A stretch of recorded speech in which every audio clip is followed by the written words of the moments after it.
सन्माननीय प्राचार्य डॉक्टर बी टी जाधव, माझे गुरुवर्य व vice principal professor V Y Deshpande, प्रमुख पाहुण्या डॉक्टर सौ Vijaya Kadam madam, professor Baithe madam, health care कमिटीच्या चेअरमन डॉक्टर शेख मॅडम व त्यांच्या कमिटीतील सर्व सहकारी, माझ्या विभागातील सर्व सहकारी प्राध्यापक, बीएससी भाग 2 व 3 आणि एमएससी मधील सर्व विद्यार्थी मित्र, मी प्रथमतः आपणा सर्वांचे या वेबिनार मध्ये मनपूर्वक स्वागत करतो. नॅशनल न्यूट्रिशन वीक म्हणजे राष्ट्रीय पोषण सप्ताहाचे औचित्य साधून आपण importance of diet and diet tips during कोविड-19 या विषयावर ही वेबिनार झूम प्लॅटफॉर्म वरून आयोजित केलेली आहे. यामध्ये आपल्याला प्रमुख वक्त्या डॉक्टर सौ विजया कदम मॅडम मार्गदर्शन करणार आहेत. मी त्यांचे आपणा सर्वांच्या वतीने स्वागत करतो आणि त्यांची ओळख आपणा थोडक्यात देतो. डॉक्टर विजया कदम मॅडम यांनी BHMS ही डिग्री सावकार होमिओपॅथिक कॉलेज सातारा इथून 2000 मध्ये घेतलेली आहे. त्यानंतर मॅडमनी 2016 मध्ये टिळक महाराष्ट्र विद्यापीठ पुणे येथून certified course in nutrition and Ayurveda पूर्ण केलेला आहे. त्यानंतर 2009 मध्ये योग विद्यापीठ नाशिक इथून मॅडमने डिप्लोमा इन योग शिक्षिका हा अभ्यासक्रम पूर्ण केलेला आहे. मॅडम सध्या सातारामध्ये होमिओपॅथी फिजिशियनची प्रॅक्टिस मागील 20 वर्षापासून करत आहात. त्यानंतर योगा क्लासेस मागील 10 वर्षापासून मॅडम सातारामध्ये घेत आहेत. त्याचबरोबर मॅडमना आपल्याच महाविद्यालयामध्ये न्यूट्रिशन हा विषय शिकवण्याचा 3 वर्षाचा अनुभव आहे. मॅडमनी जिल्हा परिषद सातारा या ठिकाणी डाएट अँड न्यूट्रिशन त्याचबरोबर योगा यावर ICDC ट्रेनिंगचे प्रोग्राम घेतलेले आहेत. त्याचबरोबर मॅडमनी दैनिक ऐक्य यामध्ये डाएटशी रिलेटेड आर्टिकल लिहिलेले आहेत. दैनिक पुढारीमध्ये त्यांनी योगावर लिखाण केलेलं आहे. आणि मॅडमनी आकाशवाणीचा जो घरकुल प्रोग्राम आहे या घरकुल प्रोग्राम मध्ये 12 एपिसोड्स या डाएटवर सादर केलेले आहेत. मॅडम या न्यूट्रिशन थेरपी म्हणजे MNTS ज्याला म्हटलं जातं मेडिकल न्यूट्रिशन थेरपी याचा मॅडमना 5 वर्षाचा अनुभव आहे. त्यानंतर विजया कदम मॅडम या वेगवेगळी जी काही वर्कशॉप्स आहेत nutrition for special health issues उदाहरणार्थ डायबिटीज, ओबेसिटी, PCOD आणि थायरॉइड याच्याशी रिलेटेड जी काही न्यूट्रिशन आहे या न्यूट्रिशनवर मॅडमने वर्कशॉप ही कंडक्ट केलेली आहे. सध्या मॅडम समर्थ हॉस्पिटल सातारा या ठिकाणी डायटिशियन म्हणून काम करत आहेत. आणि YouTube चॅनल जे आहे ज्याचं नाव आहे ग्रोईंग यंगस्टर्स यावर मॅडमनी वेगवेगळी लेक्चर्स डाएट, योगा आणि पेरेंटिंग स्किलवर सादर केलेली आहे. त्याचबरोबर फेसबुक लाईव्ह सेशनवर मॅडम मागील 2 महिन्यापासून ऍक्टिव्ह आहे. मॅडमची न्यूट्रिशन आणि डाएट त्याचबरोबर योगा या विषयातील जो व्यासंग आहे आणि अभ्यास आहे हा असा विस्तृत आहे. आणि आज आपल्याला या प्रमुख वक्त्या म्हणून आपणाला मार्गदर्शन करणार आहे. पुन्हा एकदा मी आपणा सर्वांचे स्वागत करतो आणि या वेबिनारची सूत्रे डॉक्टर PS पवार मॅडमकडे सुपूर्द करतो. आपण सगळेच कोविड-19 ला सामोरं जात आहोत आणि मग प्रत्येक जण वेगवेगळ्या पद्धतीने आपल्याला डाएट सुचवतोय. कोण वेगवेगळे काढे सुचवतोय, कोण व्यायामाचे प्रकार सांगते, कोण काय खायला सांगते. पण खरं तर मला वाटतं की हे बऱ्यापैकी आपण व्हॉट्सअपच्या माध्यमातून वाचतो आणि ते थोडंसं धोकादायक आहे असंच मला वाटतं. कारण एखाद्या डॉक्टरांनी जेव्हा प्रिस्क्रिप्शन लिहून दिलेलं असतं, डॉक्टरांनी सांगितलेलं असतं, तेव्हा ते त्या पद्धतीने आपण जाणं चांगलं. व्हॉट्सअपवरची माहिती घेऊन किंवा आपल्या मनाचंच काहीतरी करून आपला स्वतःचा डाएट आपण ठरवायचा, काढे ठरवायचे योग्य नाही. तर त्या निमित्तानं हा जो सप्ताह आयोजित केलेला आहे या सप्ताहाच्या निमित्तानं आजचं वेबिनार हे आमच्या विद्यार्थ्यांसाठी, शिक्षकांच्यासाठी, पालकांच्यासाठी अतिशय महत्वाचं ठरणार आहे. कारण खरी माहिती म्हणजे जी काही रिअल इन्फॉर्मेशन आहे, रिअल नॉलेज आहे ते आजच्या वेबिनारच्या माध्यमातून विद्यार्थ्यांच्या पर्यंत आणि शिक्षकांच्या पर्यंत पोहोचणार आहे. त्यामुळं हा खरं तर ईट राईट बाईट बाईट हे घोषवाक्य या वर्षीचं जे आहे म्हणजे जे काही खायचं ते योग्य खा, प्रत्येक घासाचा विचार करा. आणि आपण लहानपणी सगळ्यांनी ऐकलेलं आहे 32 वेळा एक घास चावून खा. आपण आता किती वेळा चावतो हा भाग वेगळा. गडबडीत आपण कसा आहार घेतो, सकाळचा कधी दुपारी कधी घेतो, कसा घेतो तो भाग वेगळा. तरी सुद्धा आपल्याला त्याची खूप काळजी घेतली पाहिजे. प्रत्येक घास हा किती वेळा चावायचा याच्यापेक्षा तो कसा पचवायचा हा या सध्या ज्वलंत विषय आहे. पचेल की नाही हाही विषय आहे. आणि मग जर काही खाल्लेलं पचवायचं असेल तर आहार, व्यायाम आणि थोडंसं मेडिटेशन या सगळ्या गोष्टींची गरज आहे. तर या वेबिनारच्या निमित्तानं या सप्ताहामध्ये झुलॉजी डिपार्टमेंट ज्या काही ऍक्टिव्हिटी घेणार आहे त्या ऍक्टिव्हिटीसाठी मी शुभेच्छा देतो. आजच्या रिसोर्स पर्सनचं कौतुक करतो. त्या अतिशय चांगलं मार्गदर्शन आपल्या आजच्या रिसोर्स पर्सन विद्यार्थ्यांना देतील याबद्दल शुभेच्छा देतो मी. आणि मला या महाविद्यालयाचा प्राचार्य म्हणून तुमच्या वेबिनारला शुभेच्छा देण्यासाठी निमंत्रित केलं त्याबद्दल सर्वांचे आभार मानून मी माझं अध्यक्ष मनोगत संपवतो. आणि ओव्हर टू देशपांडे सर आणि RB. More sir. Thank you sir. Thank you. धन्यवाद सर. यानंतर मी डॉक्टर विजया कदम यांना विनंती करते की त्यांनी आमच्या विद्यार्थ्यांना मार्गदर्शन करावं. डॉक्टर विजया कदम.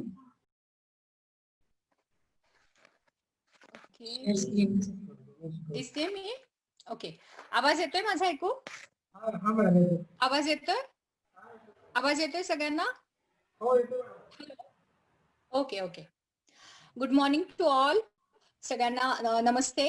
आपण नॅशनल न्यूट्रिशन वीक या सेलिब्रेशन ह्या ओकेजन निमित्त आपण भेटत आहोत.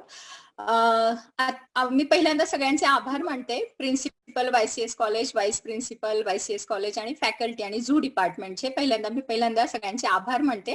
आणि आपण आता आपल्या कार्यक्रमाला सुरुवात करत आहोत. नॅशनल न्यूट्रिशन वीक हा सप्टेंबरचा पहिला आठवडा म्हणजे 1 ते 7 या तारखेमध्ये सेलिब्रेट केला जातो.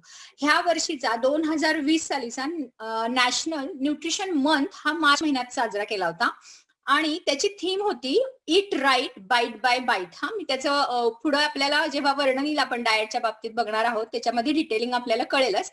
ही जी थीम आहे आजची ह्या वर्षीची की राईट ईट, व्यवस्थित खावं, बाईट बाय बाईट. ह्याचा अर्थ मी तुम्हाला पुढे सांगतेच आहे समजावून.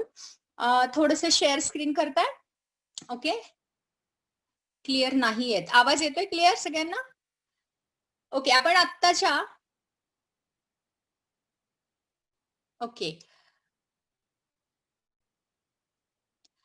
आपण lifestyle modification during Covid, beginning of new normal असं मी टायटल घातलंय. कारण का आपण आता ह्याच्यामध्ये नॉर्मल पण न्यू नॉर्मल आपल्याला जगायचं आहे. त्याच्यासाठी हा बेसिक आहे. आपण सगळेजण कोविडच्या ह्याच्यातनं जात आहोत.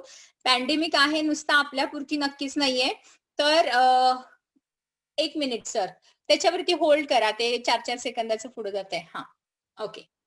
आपण बघणार आहोत लाईफस्टाईल मॉडिफिकेशन. आपल्या लाईफस्टाईल मध्ये म्हणजे नक्कीच अर्थात आपण जे खातो आहोत, आपल्या जे इंटेक जो घेतो आहोत त्याच्यामधनच आपले शरीर बनणार आहे, आपली इम्युनिटी डेव्हलप होणार आहे. आता बरोबर आहे, आपल्याला माहिती नाहीये, मेडिसिन्स कुठलंही निघालेलं नाहीये, व्हॅक्सिन्स कुठलंही निघालेलं नाहीये कोविडच्या आजारासाठी. म्हणून आपली ही झुंज चालू आहे आणि ह्याच्यातून आपल्याला बाहेर पडायचंय विदाऊट एनी आपल्याला प्रॉब्लेम कुठलाही न येता. ह्याच्यासाठी आपण महत्वाची ही झुंज देतोय. सो इम्युनिटी फॅक्टर हा आपल्याला खूप महत्वाचा आहे. आणि इम्युनिटी कशी डेव्हलप करायची, आपल्या आहारामधनं काय बदल करायचे हे महत्वाचं आहे. प्लस त्याच्याबरोबर लाईफस्टाईल मॉडिफिकेशन हे पण खूप महत्वाचं आहे. तर ते आपण बघणार आहोत. Next slide. लाईफस्टाईल मॉडिफिकेशन म्हणजे आपली हेल्थ ही आपली जी व्याख्या आहे WHO ने केलेली. हेल्थ म्हणजे काय म्हटलेलं आहे, is the state of well being at the physical, mental, social, financial, emotional and spiritual level, not the absence of disease. नुसतं तुम्हाला आजार नाहीये म्हणून तुम्हाला हेल्दी म्हणता येणार नाही, बरोबर की नाही. मग हेल्दी ही महत्वाची व्याख्या WHO ने केलेली आहे. तसंच आयुर्वेदानं पण केलेली आहे व्याख्या. त्याच्यामध्ये तुमचे तिन्ही दोष, समदोष हा समाग्निश्चय, तुमचा अग्नी सम पाहिजे. सप्तधातू मलक्रिया म्हणजे सप्तधातू तुमचे चांगले पाहिजेत. मलक्रिया, मल म्हणजे काय, जे इव्हॅक्युएशन आहे तर ते तुमचं व्यवस्थित असलं पाहिजे. आणि त्याचबरोबर तुमचं प्रसन्न आत्मेंद्रिय मना स्वस्थे अपिधीयते म्हणजे काय, स्वस्थची व्याख्या अशी केली आहे की तुमचं मन, आत्मा प्रसन्न असलं पाहिजे. ह्याला तुम्हाला स्वस्थ असं म्हटलेलं आहे. स्वच्या ठिकाणी स्थित असलेला म्हणजे स्वस्थ होय. तर आपण बघणार आहोत ह्याच्यासाठी कोणते फॅक्टर्स महत्वाचे डिपेंड आहेत, स्ट्रॅटेजी काय आहे ह्याची. तर पहिल्यांदा डाएट पार्ट खूप महत्वाचं आहे. फूड्स टू बी कन्झ्युम्ड, आपण काय जे अन्न पदार्थ घेतो आहोत त्याच्यावरती आपलं डाएट प्लॅनिंग सगळं राहणार आहे. त्याच्यामध्ये मील प्लॅनिंग, टायमिंग हे सगळं त्याच्यामध्ये येईल. Next part is the physical activity. Physical activity का आपल्याला आत्ताच्या काळामध्ये महत्वाची आहे म्हणजे एक्सरसाइज पार्ट त्याच्यामध्ये येतो. किती प्रमाणात करावा, how much and what are the types of physical activity हे आपण इन डिटेल बघणार आहे. आणि थर्ड पार्ट जी इम्युनिटी इम्युनिटीसाठी महत्वाचं पार्ट आहे दॅट इज रिलॅक्सिंग टेक्निक्स. मग त्याच्यामध्ये स्लीप स्ट्रॅटर्जी येते ज्याची गुड क्वालिटी स्लीप खूप महत्वाचा पार्ट आहे. तुमचे जे लाईफस्टाईल मॉडिफिकेशन करताना ह्या 3 बेसवरती आपले खूप डिपेंड राहतं. म्हणजे तुमची जे हेल्थ आहे तो न्यूट्रिशन पार्ट खूप महत्वाचा आहे. Then your exercise part. Then third part is the your sleep म्हणजे झोप किंवा विश्रांती. त्याला इतकं महत्व दिलेलं आहे की विश्रांती खूप महत्वाची. ह्या 3 बेसवरती तुमची हेल्थ डिपेंड आहे. त्याची आपण डिटेलमध्ये बघणार आहोत. म्हणजे डाएट प्लॅनिंग आपल्याला महत्वाचं आहे इम्युनिटी डेव्हलप करायला. त्याचबरोबर फिजिकल ऍक्टिव्हिटी खूप महत्वाची आहे. आता तुम्ही लॉकडाऊन मध्ये घरी आहात, सो फिजिकल ऍक्टिव्हिटी कमी होती, आपल्याला बाहेरही जाता येत नाही किंवा आता वर्क फ्रॉम होम आहे, बरेच जण घरातून काम करतायत. सो कॉम्प्युटरवरती, लॅपटॉपवरती किंवा समोर तुमच्या मोबाईलवरती तुम्ही काम करताय. So no any physical activity, काहीच ऍक्टिव्हिटी आपली इथं होत नाहीये. हा महत्वाचा पार्ट आहे. आता टायमिंग खूप बदललेलं आहे. म्हणजे तुम्हाला ऑफिसला जायचं नाहीये, त्यामुळे ऑफिसचं काम तुम्ही करताच आहात, पण कधी कधी मोबाईलचा वापर आता खूप आपला केला जातोय. म्हणजे काय की रात्रभर बरेच जण काय करतात, मोबाईलचा वापर करून झोप डिस्टर्ब होते. सो ह्याचं इम्पॉर्टन्स पण खूप महत्वाचं आहे, लक्षात घ्या. आता आपल्याला थोडी डिसिप्लिन किंवा झोपेचं तंत्र पाळण्याची पण गरज आहे. कारण का ह्याच्यामध्ये पॉझिटिव्ह हार्मोन्सची तयारी होती आणि जे आपल्याला इम्युनिटी बिल्डअप करायसाठी खूप महत्वाचं मदत करतो. सो हा पॉइंट पण मी तुम्हाला डिस्कस करणार आहे डिटेलमध्ये. हे पॉइंट्स खूप महत्वाचे आहेत. हा, आता नेक्स्ट स्लाइड. इम्युनिटी बिल्डिंग जी आहे तुमची, हा का इम्पॉर्टंट आहे, why so important. Next slide, पुढची स्लाइड. इम्युनिटी जी आहे तुमचे हेल्थ आणि वेलनेस आपण बघितलं, ज्याच्यामध्ये nutrition, physical activity, sleep. Next slide करा. Stress management, breathing exercise, avoid smoking, हा ह्या महत्वाच्या पार्ट मध्ये आहे. नाव आता आपल्याला next slide. Immunity building why is so important. का आपल्याला आता इम्युनिटीची गरज आहे. आपण आतापर्यंत कधीही याचा विचार केला नव्हता. आपल्या इंडियन पॉप्युलेशनची इम्युनिटी खूप चांगल्या पद्धतीची आहे. मागे जावं, ती पुढे जाते. Okay, why is so important. आता आपण बघतोय की आपल्याला मेडिसिन कुठलंही सापडलेलं नाहीये कोविडसाठी, त्याचबरोबर कुठलंही वॅक्सिन नाहीये. म्हणजे आता सगळं आपलं डिपेंड काय आहे तर तुमच्या स्वतःच्या इम्युनिटीवरती. बरोबर आहे. 80% आपण आता बघतोय कोविडच्या आजारामध्ये 80% लोक असिम्टमॅटिक आहेत, म्हणजे त्यांची इम्युनिटी खूप स्ट्रॉंग आहे. पण असं जरी असलं तरी त्याचं इम्पॉर्टन्स का महत्वाचं आहे लक्षात घ्या.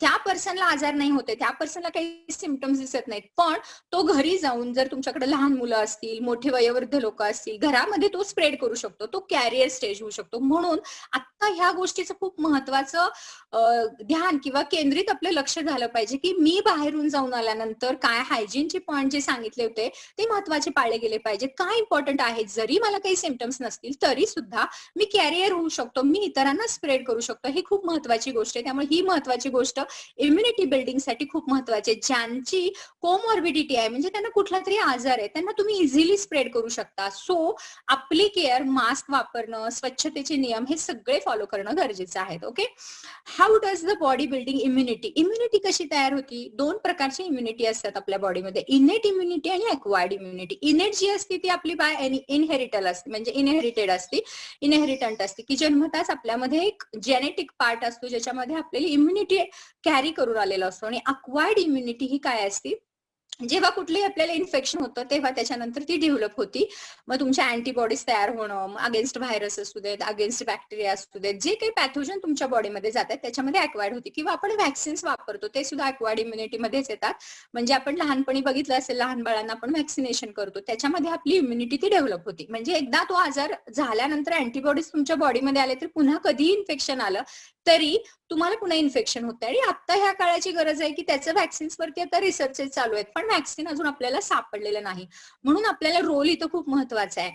आता हु इज ऍट रिस्क, कोण आहे रिस्क मध्ये, खूप महत्वाचा पार्ट आहे. चिल्ड्रन्स मध्ये का हो, त्यांच्यात काय असतं, ते रिस्क का असते त्यांच्यामध्ये, बिकॉज त्यांची इम्युनिटी काय असते तेवढी स्ट्रॉंग नसती, अक्वायर्ड इम्युनिटी डेव्हलप झालेली नसती त्यांच्यामध्ये, म्हणून दे आर ससेप्टेबल. म्हणून आपल्याला लहान मुलांच्या, आता स्कूल, कॉलेजेस किंवा शाळा सगळ्या बंद आहेत, ते त्याच्यामुळेच आहे की लहान मुलांना अफेक्शन झालं समजा तर त्यांची इम्युनिटी डेव्हलप करण्याची कपॅसिटी नाहीये. हा महत्वाचा पार्ट आहे. अक्वायर्ड इम्युनिटी त्यांच्यामध्ये डेव्हलप झालेली नसते, दे आर ससेप्टेबल. अजून कोमॉर्बिडिटी म्हणजे काय, आता आपण ह्या लाईफस्टाईल डिसऑर्डर मध्ये जे काही, ज्यांना कुणाला डायबिटीस असेल, हायपरटेन्शन म्हणजे ब्लड प्रेशरचा कुणाला आजार असेल, काही कॅन्सर असेल, ह्यासारखे जे काही आजार आहेत they are capture to attacking virus, त्यांच्याकडे पटकन कॅप्चर होऊ शकतो आणि त्यांना इन्फेक्शन होऊ शकतो. हा महत्वाचा पार्ट आहे. हा, मग त्यांच्यामध्ये आजाराचं प्रमाण वाढू शकतो आणि ऑलरेडी दे आर ससेप्टेबल. आधी एका आजाराला ते झुंज देत आहेत, मग त्याच्यामध्ये दुसरं अजून आजार आलं, त्यांना कोविड इन्फेक्शन झालं, तर मग खूप काय होतात, ते त्यांची इम्युनिटी खूप वीक असते. सो त्यांना आपल्याला इम्युनिटी डेव्हलप करण्यासाठी इथं आपल्याला रिस्क म्हणजे प्रिव्हेंशन इथं कसं करता येईल ह्या गोष्टींसाठी खूप महत्वाचा पार्ट राहतो. देन जिरॅट्रिक्स म्हणजे अबव्ह 60 इयर्स ओल्ड लोक जे आहेत, ज्यांचं एज 60च्या पुढं आहे, त्यांची सुद्धा इम्युनिटी गोइंग डाऊन खूप कमी कमी होत असते. हा एक महत्वाचा पार्ट आहे. नेक्स्ट स्लाइड जी आहे ती न्यूट्रिशनल डेफिशियन्सी आहे. न्यूट्रिशनल डेफिशियन्सी मध्ये आपल्याला खूप महत्वाचं, नेक्स्ट स्लाइड, न्यूट्रिशनल डेफिशियन्सी. ह्याच्यामध्ये आता हा महत्वाचा खूप पार्ट आहे की आपली इंडियन इम्युनिटी आपण म्हणतो स्ट्रॉंग आहे, पण आपल्याकडे पाहायला काय काय मिळतं, आपल्याकडे अॅनिमिया खूप पाहायला मिळतो. त्याचबरोबर काही डेफिशियन्सीज आहेत व्हिटॅमिनच्या, जे बेसिक मॉलिक्युल्स आहेत तुमची इम्युनिटी डेव्हलप करण्यासाठी. बघा, आपल्याकडं कॉमनली तुम्ही सुद्धा कॉलेजमध्ये जर कधी वर्कशॉप घेतलं तर आयर्न डेफिशियन्सी अॅनिमिया आपल्याला पाहायला मिळतो, म्हणजे अॅनिमिया किंवा मुली चक्कर येऊन पडतात किंवा वॉट एव्हर. मग हे अॅनिमिया जो आहे, आयर्न डेफिशियन्सी अॅनिमिया, हा स्पेसिफिक हा आजारामध्ये खूप महत्वाचा आहे, कारण की हिमोग्लोबिनचा रोल इथं खूप महत्वाचा आहे. हिमोग्लोबिन मध्ये ऑक्सिजनचा मॉलिक्युल आपला चिकटलेला असून they carry oxygen to the every cell. मग ह्याच्यामध्ये काय होतं, जर आयर्न लेवल किंवा तुमचे हिमोग्लोबिन जर कमी असेल, haemoglobin him is the part of iron and globin is the part of protein. So haemoglobin खूप महत्वाचं आहे, म्हणजे प्रोटीन पार्ट पण त्याच्यामध्ये येतो आणि हिम इज द आयर्न पार्ट. तर ह्या दोन्ही हिमोग्लोबिन ह्या मॉलिक्युल वरती ऑक्सिजनचा मॉलिक्युल चिकटलेला असतो. आता ह्याचं प्रमाण जर कमी असेल तुमच्या बॉडीमध्ये, अॅनिमिया जर असेल, तर ऑक्सिजन कॅरिंग कपॅसिटी अर्थातच कमी पडणार. सो इथं करेक्शन खूप करणं गरजेचं आहे. म्हणजे आता तुम्ही डाएटचा जेव्हा विचार करताय तेव्हा आपल्याला अॅनिमिया आहे का हे खूप महत्वाचं. म्हणजे हिमोग्लोबिन तुम्हाला डॉक्टरांनी पहिल्यांदा तपासायला सांगितलं तर हिमोग्राम करायला देतात, चेक करायला, बरोबर. त्याच्यामध्ये पहिला सेक्शन जो असतो तो हिमोग्लोबिनचा असतो. हिमोग्लोबिन तुमचं किती आहे हे चेक केलं जातात. इन जनरलाइज हिमोग्लोबिन तयार होण्यासाठी बाकीचे पण व्हिटॅमिन्स खूप महत्वाचे रोल आहेत, पण आयर्न जर कमी असेल तर आयर्न डेफिशियन्सी अॅनिमिया होतो. आपण आयर्न डेफिशियन्सी अॅनिमियावरती जास्त बोलूया, कारण का आयर्न डेफिशियन्सी अॅनिमिया हा खूप कॉमनली आपल्याला इंडियामध्ये पाहायला मिळतो. सो आयर्नचे सोर्सेस कुठले कुठले आहेत, दोन पार्ट असतात. Iron is the non him part आणि हिम पार्ट. व्हेजिटेबल सोर्स असतात आणि नॉन व्हेजिटेबल सोर्स असतात. आता काय होतं, आपण जेव्हा आपल्याला इम्युनिटी सेल्स बिल्डअप करायला आयर्नचा मॉलिक्युल खूप लागतो. डेफिशियन्सी झाली तर अर्थातच अॅनिमिया होणार आहे, ऑक्सिजन कॅरिंग कपॅसिटी होणार आहे. सो ब्रेथलेसनेस ऑलरेडी त्यांच्यामध्ये असू शकतो. आता आयर्न ऍब्सॉर्ब व्हायला व्हिटॅमिन सी चा रोल खूप महत्वाचा आहे. आपण व्हिटॅमिन सी डिटेलमध्ये पुन्हा बघणारच आहोत. म्हणजे काय, आपल्याला व्हिटॅमिन सी खूप महत्वाचं लागतं. Vitamin C is required for better iron absorption. म्हणजे काय, तुमच्या गटमध्ये जेव्हा व्हिटॅमिन सी चा मॉलिक्युल असतो तेव्हा आयर्न जे आपण आहारातनं घेतलेलं आहे, डाएट मधनं कन्झ्युम केलंय, ते ऍब्सॉर्ब व्हायला मदत होते. तरच ऍब्सॉर्ब आयर्नचा मॉलिक्युल ऍसिमिलेट होतो आपल्या ब्लड सर्क्युलेशन मध्ये. म्हणजे हा खूप महत्वाचा पार्ट आहे. म्हणून समजा आपण पोहे खात असू, पोह्यामध्ये आयर्न सापडतं बरं का, पण मग त्याच्यावरती फ्रेश लिंबू पिळणं खूप गरजेचं आहे. बऱ्याच वेळेला आपण काय करतो, गरम पोहे असताना लिंबू पिळलं जातं, तर vitamin C is a very heat labile vitamin, ती इव्हॅपोरेट होऊन जातो. सो केअर खूप घेणं गरजेचं की फ्रेश व्हिटॅमिन सी लागतं आपल्याला.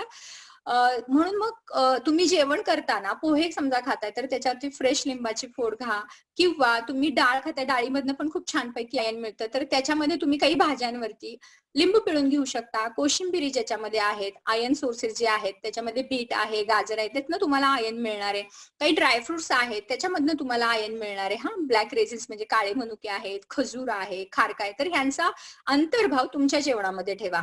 सगळ्या प्रकारच्या डाळी आहेत, तर नट्स आहेत सगळ्या प्रकारचे, तर ह्याचा वापर तुमच्या जेवणामध्ये असला पाहिजे. आणि नॉनव्हेज सोर्स खूप चांगला आहे जो इझिली ऍब्सॉर्ब होतो. चिकन आहे, त्याच्यामध्ये एग्ज येतात, अंडी येऊ शकतात. त्याच्यानंतर ऑर्गन मीट म्हणजे लिव्हर वगैरे, क्रॅब, ह्या पद्धतीनं फिश, सगळं नॉन व्हेजिटेरियन सोर्स जो आहे तो तुम्हाला आयर्न हा मिळून जातो. आता हा खूप महत्वाचा पार्ट आहे आयर्न, आणि व्हिटॅमिन सी चा रोल पण इथं खूप महत्वाचा राहतो.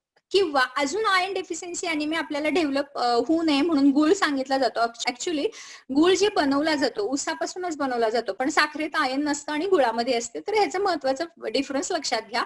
जो गुळ बनवण्याचं जे काही व्हेसल असतं ती लोखंडी कढई वापरलेली असते म्हणून गुळामध्ये आयर्न मिळतं. स्वतः डायबिटीस पेशंटनी गुळ वापरायचा नसतो. म्हणजे महत्वाचं काय की शुगर लेवल वाढू शकतील. म्हणून मग आपल्याला काय करता येऊ शकतं, आपण ज्या भाज्या घेणार आहोत कुठलीही भाजी तुम्ही बनवताना ती लोखंडी कढईत बनवा. साधा आणि सोपा आहे, त्याच्यामध्ये मेल्ट होणार आहे. फक्त प्रिकॉशन इथं खूप महत्वाची आहे की तुम्हाला कुठलेही व्हेसल जे असतात ते गंजण्याचं काम करतात. ऑक्सिडेशन होतं, सो ते खूप डेंजरस आहे आपल्या बॉडीसाठी. म्हणून स्वच्छता, क्लिन्झिंग त्या तुमच्या ह्याची उपकरणांची होणं गरजेचं आहे. ती स्वच्छता खूप महत्वाची आहे, म्हणजे मग आयर्न डेफिशियन्सी अॅनिमिया डेव्हलप होणार नाही. ह्या साध्या बारक्या बारक्या गोष्टी आहेत, पण ह्या खूप महत्वाच्या आहेत. आता कोविडच्या काळासाठी आपल्याला आयर्न डेफिशियन्सी अॅनिमिया आता डेव्हलप करायचा नाही. Next part is the megaloblastic anaemia. Megaloblastic anaemia मध्ये काय होतं, व्हिटॅमिन B12 सायनोकोबालामाइन आणि फोलेट ह्या 2 व्हिटॅमिन्सची जर कमतरता निर्माण झाली तर हा अॅनिमिया डेव्हलप होतो. B12 चे सोर्सेस आपण पुढे बघणारच आहोत.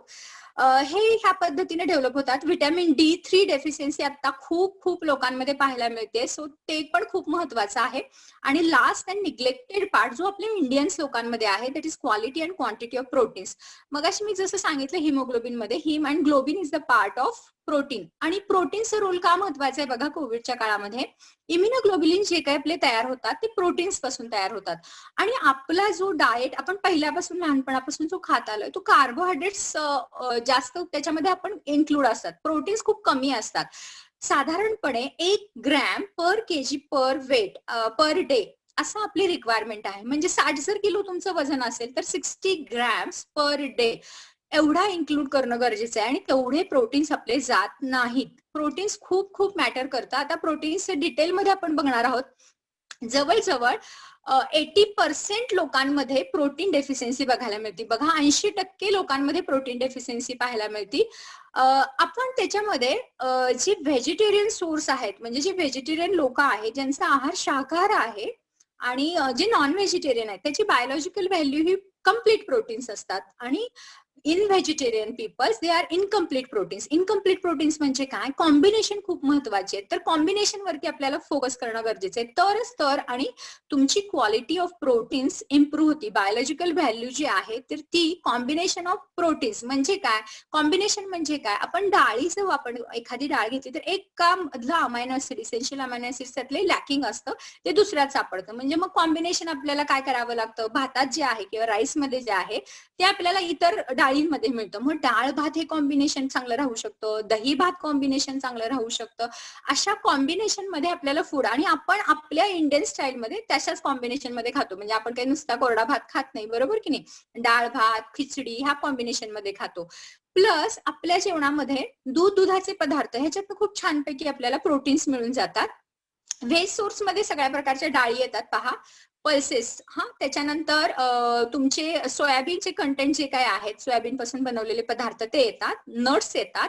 ऑइल सीड्स म्हणजे आपण तेलबिया जे आहेत, म्हणजे आपण चटण्या खातो बघा, मग तिळाची चटणी असेल, त्याच्यानंतर कारळ्याची चटणी असेल, जवसाची चटणी असेल, ह्या पद्धतीने आपण ऑइल सीड इन्क्लूड करू शकता. नट्स आहे आणि मिल्क अँड मिल्क प्रोडक्ट्स. दुधाचे पदार्थ म्हणजे आता समजा तुम्ही पोहे खाल्ले तर पोह्याचं कॉम्बिनेशन तुम्ही 1 ग्लास दूध घेऊ शकता किंवा दही पोहे कॉम्बिनेशन खाऊ शकता. अशा पद्धतीने जेव्हा तुम्ही खाल तेव्हा आपल्याला ही प्रोटीन्सची कमतरता भरून काढणं गरजेचं आहे. आणि प्रोटीन्स इम्पॉर्टन्स आता खूप महत्वाचं आहे.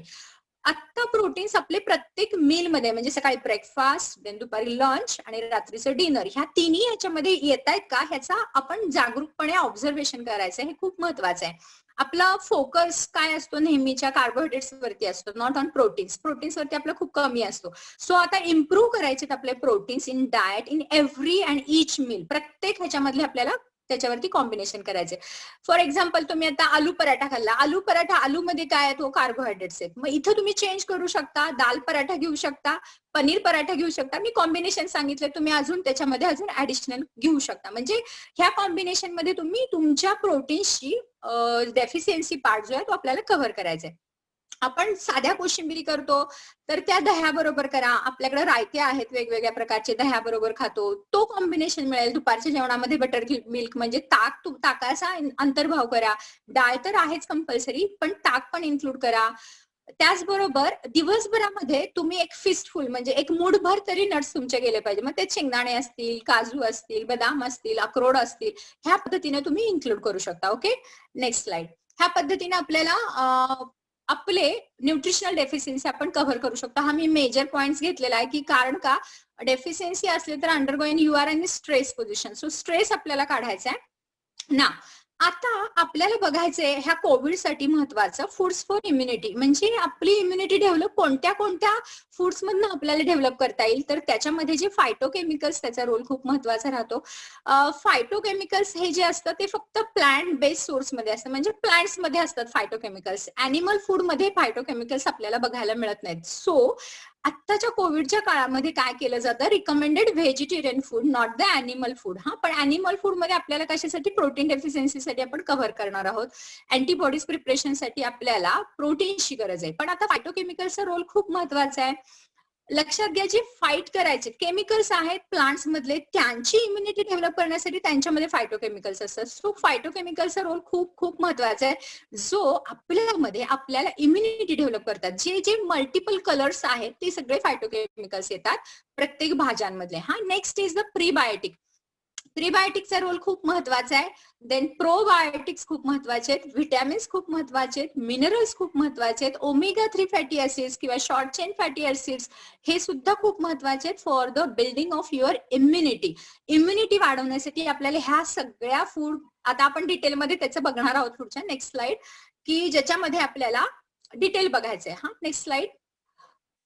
Probiotics, next slide. Probiotics, yes. Probiotics म्हणजे बऱ्याच जणांना माहिती असेल, it's a good bacteria. Bacteria आहेत ते ऍक्च्युअली, पण गुड बॅक्टेरिया म्हणजे काय, पॅथोजेनिक आणि नॉन पॅथोजेनिक. आपल्या बॉडीमध्ये ट्रिलियन्स ऑफ बॅक्टेरिया असतात. 100 ट्रिलियन बॅक्टेरिया इन गट, आपल्या गट मध्ये असतात. हा, म्हणून तर आता मास्क लावण्याचा मुख्य उद्देश काय, की सोर्स जो आहे आपला तो नाकातून तोंडावाटे जाऊ शकतो. हा, मग तो व्हायरस ड्रॉपलेट इन्फेक्शन आहे म्हणून आपण प्रिव्हेन्शन करतोय ना. सो त्याचे इम्पॉर्टन्स पण खूप महत्वाचे आहे. पण प्रोबायोटिक्सचा इथं रोल आपल्याला डाएट मध्ये खूप महत्वाचा आहे, जो आपल्याला इम्युनिटी बिल्डअप करणारे काही ऑर्गन्स आहेत आपल्या बॉडीमध्ये, जसं की आपली स्किन आहे, आपला म्युकस मेम्ब्रेन, ते जर इंटॅक्ट असतील ना तर आपली इम्युनिटी खूप स्ट्रॉंग आहे. आणि नेक्स्ट ऑर्गन इज अवर गट, जो आपला इंटेस्टाईन जो पार्ट आहे, is the largest immunity organ in our body. Skin आहे, त्यानंतर म्युकस मेम्ब्रेन आहे, देन इंटेस्टाईन. ते जर सेल्स ब्रेक झाले बघा लक्षात, तर एंट्री होणार आहे, करेक्ट. म्हणजे व्हायरस असू देत, बॅक्टेरियल असू देत, सो तो इंटॅक्ट असणं गरजेचं आहे. मग इंटेस्टाईन मध्ये काय असतात, बॅक्टेरिया असतात आपल्या, जे आपल्याला फॉर एक्झाम्पल बॅक्टेरिया आपण बघितलं तर लॅक्टोबॅसिलस आहेत, बायोफिडोबॅक्टेरियम आहेत. हा, हे जे बॅक्टेरिया आहेत म्हणजे it's a good bacteria, they build up immunity in your body, in your गट. म्हणजे इम्युनिटी आपल्या गट मध्ये डेव्हलप होणार आहे, लक्षात घ्या. म्हणून ह्याला खूप इम्पॉर्टन्स आहे. तुम्ही कोणत्या वेळेला जेवताय, कोणत्या वेळेला जेवण केल्यानंतर तुमचं पचन होतंय किंवा डायजेशन होतंय, ऍसिमिलेशन होतंय, ह्या पुढच्या सगळ्या प्रोसिजरवरती डिपेंड आहे. म्हणून जेवताना कोणत्या कोणत्या फूड मधनं आपल्याला हे गुड बॅक्टेरिया जाऊ शकतात, तर योगर्ट. हा, आता हे जे दही आहे ते लक्षात घ्या, बाहेरून जर तुम्ही आणलं विकतचं तर इट्स अ स्टराईल असतं, त्याच्यामध्ये कुठलेही बॅक्टेरिया नसतात. हा, महत्वाचं होममेड योगर्ट खूप महत्वाचं आहे. होममेड म्हणजे आपण जे घरी लावतो दही बघा, त्याच्यामध्ये गुड बॅक्टेरिया असतात, फर्मेंटेशन प्रोसेस तयार झालेली असते आणि लॅक्टोबॅसिलस ग्रोथ होतात त्याच्यामध्ये, आणि ते खूप महत्वाचे. म्हणून मग मी तुम्हाला मगाशी सांगितलं दही पोहे किंवा दह्याचं बाकीचा प्रोटीनचा सोर्स तर आहेच, पण त्याच्याबरोबर तुम्हाला हे गुड बॅक्टेरिया जे प्रोव्हाइड करणार आहेत, प्रोबायोटिक जे तुमची इम्युनिटी बिल्डअप करणार आहेत, हा खूप महत्वाचा पार्ट आहे.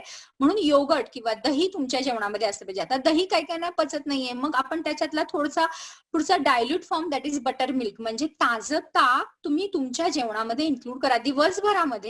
दिवसभरामध्ये एक तरी ग्लास किंवा एक वाटी तुम्ही ताकाचे इन्क्लूड करा. चीज आहे, ऍपल सिडर व्हिनेगर आहे, म्हणजे जे फर्मेंटेड फूड आहे त्याच्यामध्ये हे बॅक्टेरिया ऍक्च्युअली डेव्हलप होतात. ओके, तर प्रोबायोटिक्सचा रोल खूप खूप महत्वाचा आहे, तर ते इन्क्लूड असणं आपल्या गरजेचं आहे. Next slide. प्रीबायोटिक्स. आता प्रोबायोटिक्स आपण बघितलं, next slide. Prebiotics, next slide, पुढची slide. Next slide. Prebiotics. Okay. आता प्रीबायोटिक्स आणि प्रोबायोटिक्स मध्ये बऱ्याच जणांचा गोंधळ होतो. Prebiotics is the actually food for the good bacteria. जे प्रोबायोटिक आहे ह्यांचं जेवण आहे ते प्रीबायोटिक्स आहे. आणि प्रीबायोटिक्स जर आपल्या गटमध्ये असतील तर तुमची इम्युनिटी खूप छानपैकी डेव्हलप होती. म्हणून ह्याला खूप महत्व आहे की तुमच्या रोजच्या डाएट मध्ये प्रीबायोटिक इन्क्लूड करणं गरजेचं आहे. मग ह्याच्यामध्ये काय काय येतं तर सर्टन टाइप्स ऑफ फायबर्स वरती जेव्हा तुम्ही तुमच्या जेवणामध्ये फायबर्स इन्क्लूड कराल तेव्हा तुमचे गुड बॅक्टेरिया अजून डेव्हलप होणार आहे आणि ते इम्युनिटी बिल्डअप करणार आहेत. हा, अजून काही बीन्स आहेत, लेग्युम्स आहेत, ओट्स आहेत, बनानाज आहेत, अशा पद्धतीने जे काही फायबर फूड आहे मग त्याच्यामध्ये फ्रुट्स पण येऊ शकतील. हे प्रीबायोटिक्स तुमचे इन्क्लूड असले पाहिजेत. Okay, next slide. Next is the omega 3 fatty acids. हा, ओमेगा 3 फॅटी ऍसिड्स खूप महत्वाचे आहेत. इसेन्शियल फॅटी ऍसिड्स असतात जे बॉडी कॅनॉट प्रिपेअर्ड, ते बाहेरून घ्यावे लागतात. मग बरेच जण काय करतात आता वेट लॉसच्या डाएट म्हणून मग तेल खाणं बंद करतात किंवा ऑइल इंटेक किंवा फॅट्स इंटेक काही घेत नाहीत. असं करणं चुकीचं आहे, लक्षात घ्या. ओमेगा 3 फॅटी ऍसिड्स आपल्या आहारामध्ये असणं खूप खूप गरजेचं आहे, ज्याच्यामध्ये आपल्याला इम्युनिटी आपली खूप छानपैकी बिल्डअप होती. प्लांट सोर्स मधनं आपल्याला सगळ्या प्रकारचे नट्स, सीड्स, मग सीड्स नट्स जे आहेत, बदाम, अक्रोड, तुम्ही सगळे नट्स त्याच्यामध्ये घेऊ शकता. त्यात खूप छानपैकी तेल असतात. तेल म्हणजे काय तर ही फॅट्स असतात, तर ते इन्क्लूड करा. आणि प्लस तुम्हाला प्रोटीनचा सोर्स पण ते मिळून जातं. हा खूप नट्सचा फायदा आहे तुम्हाला. देन सीड्स म्हणजे काय, जे ऑइल सीड्स आहेत, मग सूर्यफुलाच्या बिया तुम्ही खाऊ शकता, लाल भोपळ्याच्या बिया तुम्ही खाऊ शकता, कलिंगडाच्या बिया तुम्ही खाऊ शकता. मग अशी मी सांगितलं तिळाच्या बिया म्हणजे काय करतो आपण, शेंगदाण्याचं कूट घालतो बऱ्याच वेळेला, पण बाकीची तेल आपण वापरत नाही, तर त्याचा इन्क्लूड पण करू शकता. आणि last part, not the list part, that is ghee. आपण जे तूप तुमच्या रोजच्या जेवणामध्ये 1 ते 2 चमचे इन्क्लूड करा. तूप बरेच जण खात नाही. तूप खूप खूप महत्वाचं आहे. ह्याच्यामध्ये शॉर्ट चेन फॅटी ऍसिड्स असतात. ते काय करतात, आपले जे बॅक्टेरिया आहेत गट मधले त्याला इम्प्रुव्हमेंट, हा, किंवा आतून जो आपला हिलिंग करणं असतं गटला जरी इंजुरी काही झाली तरी सुद्धा आपल्याला आपली इम्युनिटी अरेंजमेंट मध्ये जाऊ शकते. So hills entire digestive track जर तुमची चांगली करायची असेल तुम्हाला, तर तुमच्या जेवणामध्ये कंपल्सरी बघा तूप घ्यायला सुरुवात करा. Okay, next slide. आता आपल्याला पुढचा पार्ट आहे, नेक्स्ट स्लाइड. पुढचा पार्ट आहे विटॅमिन्स कोणते कोणते इम्युनिटीसाठी खूप काम करतात. पहिला source vitamin C, it's a water soluble vitamin. Vitamin A is the fat soluble vitamin. Vitamin D is the fat soluble vitamin. Vitamin E is the fat soluble vitamin. आणि vitamin B complex म्हणजे खूप आहेत त्याच्यामध्ये, B1, B2, B3, folate, B6, B9 अशा पद्धतीने, म्हणून त्याला vitamin B complex असं म्हटलं जातं. त्याचाही रोल खूप महत्वाचा आहे. ओके, आता आपण विटॅमिन सी कडे जाऊया. Vitamin C, next slide. Yes, vitamin C आपल्याला काय करतो, help in growth and repair of body. तुमची ग्रोथ आणि रिपेअरिंग करण्याचं काम केलं जातं. रिपेअरिंग खूप महत्वाचं आहे, विटॅमिन सी चा रोल आहे. आणि तुमची इम्युनिटी बिल्डअप करतो, म्हणून कीप्स कोल्ड अवे. आत्ताच्या काळामध्ये काय करतो, बरेच जण काय होतं की घेत नाहीत विटॅमिन सी चा सोर्स. तुमची जी इम्युन सिस्टीम आहे, विटॅमिन सी चा रोल लक्षात घ्या. WBC चे जे लिम्फोसाइट्स असतात, हा, ते आपले इम्युनिटी किंवा तुमचे सैनिक आहेत, फायटर्स आहेत तुमच्या बॉडीमधले. एखादा व्हायरस आला, एखादा बॅक्टेरिया आला, तर त्याला इनगल्फ करण्याचं काम आपल्या लिम्फोसाइट्स करत असतात. मग काय करतं vitamin C aids in the production of T and B cells. हा, T and B cells are the helper cells and killer cells असं म्हणलं जातं, जे तुमच्या बॅक्टेरिया किंवा व्हायरसेस कुठल्याही बॉडीमध्ये अँटीजन जेव्हा येतो, पॅथोजन जेव्हा येतो, त्यांना मारण्याचं काम हे आपले WBC काउंट करतात आणि ह्याला मदत करतं विटॅमिन सी. त्याचबरोबर प्रोडक्शन ऑफ इंटरफेरॉन हा जो फॅक्टर तयार केला जातो आहे, it's a protein which help body cells which identified and fight viruses. तो आपल्या रक्तामध्ये, ब्लडमध्ये आल्यानंतर काय करतो, आयडेंटिफाय करतो, हा आपल्याला उपयोगी नाही किंवा हा पॅथोजन आहे, हा व्हायरस आहे, तो आयडेंटिफाय केला जातो. तो इंटरफेरॉन तयार करण्यासाठी, प्रोडक्शन करण्यासाठी विटॅमिन सी चा खूप रोल महत्वाचा आहे.